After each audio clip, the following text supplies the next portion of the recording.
लोकतंत्र। जब इंटरनेट पर सर्च किया जाता है कि दुनिया के सबसे बड़ा लोकतांत्रिक राष्ट्र कौन है, तो भारत का नाम सबसे ऊपर आता है।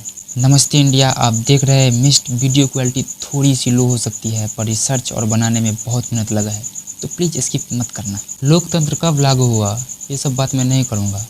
लोकतंत्र का क्या हालत है इंडिया में, मैं इस पर बात करूँगा। लोकतंत्र की परिभाषा अलग अलग लोगों ने अलग अलग तरीक़ों से दिया, पर मुझे सबसे अच्छा जो लगा, जहाँ जनता नेताओं से नहीं बल्कि नेताएं जनता से डरे, उसे ही लोकतंत्र कहते हैं।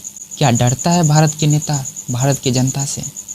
मैं मानता हूँ कि राजा को कठोर और एग्रेसिव होना चाहिए, पर अंत में उसका परिणाम जनता के हित में होना चाहिए। पर आजकल लाभ बस कुछ अरबपतियों को मिलता है। लोकतंत्र सिर्फ संविधान में लिखा होने से जिंदा नहीं रहता। असली लोकतंत्र तभी होता है जब जनता को सच बोलने का अधिकार हो, मीडिया स्वतंत्र हो और विपक्ष अपनी बात रख सके। पर आज के टाइम पे स्वतंत्र मीडिया का गला ही दबाया जा रहा है। सोचो, जिस देश में फिलिस्तीन जिंदाबाद और पाकिस्तान जिंदाबाद कहने वाले लोगों के लिए कोई कानून नहीं है, वहाँ पे अडानी जैसे लोगों के ऊपर बोलने पे रोक लगाया जा रहा है।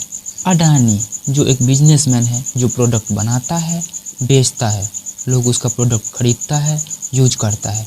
अच्छा लगे तो ठीक, अगर बुरा लगे तो आप नेगेटिव रिव्यू नहीं दे सकते, क्योंकि इससे कंपनी का रेपुटेशन गिर जाएगा। अब सोचो आप, अडानी एक प्राइवेट कंपनी है, तो उसे ग्रो करने का भार अडानी के ऊपर होना चाहिए, जो उस कंपनी का ओनर है, या भारत सरकार पे, जो भारत का सरकार है। कभी कभी लगता है कुछ लोगों ने अपने पैसे के बल पे अपने मर्जी से सरकार बनाया है, बस अपने फ़ायदा के लिए। क्या यही लोकतंत्र है? आगे बोलने से पहले एक डिस्क्लेमर दे दूँ, मैं अभी किसी भी पार्टी के पक्ष या विपक्ष में नहीं बोल रहा हूँ।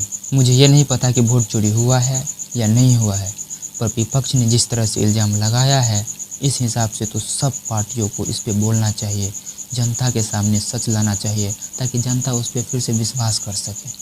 लेकिन यहाँ बोल रहा है सिर्फ विपक्ष। और इस इल्ज़ाम के बाद जिस तरह से इलेक्शन कमीशन ने अनलॉजिकल आंसर दिया है, इनसे तो यही लगता है कि जनता के प्रति सरकार के मन में ना तो डर है ना रिस्पेक्ट। ये है प्रेजेंट भारत के लोकतंत्र।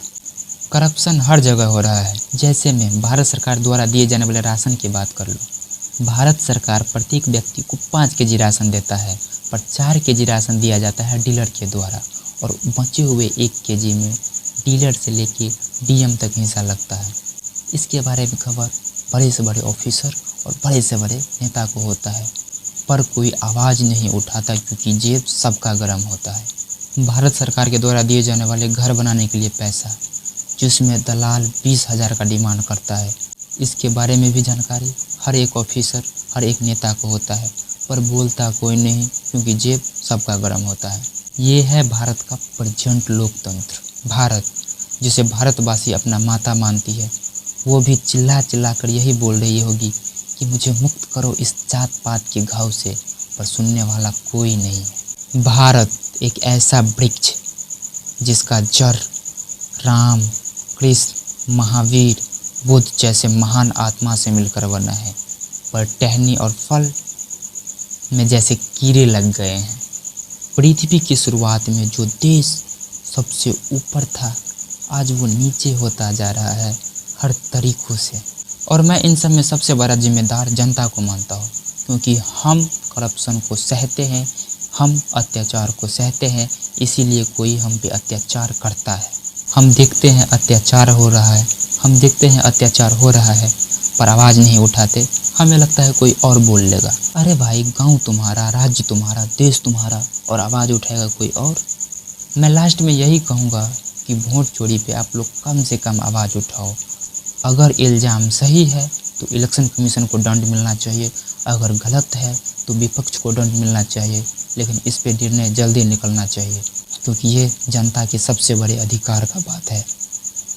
बाकी वोट हमेशा डेटा देख कर देना। देखो, हमारे और आपके एक वोट का प्रभाव एक राज्य और एक देश पे बहुत गहरा पड़ता है।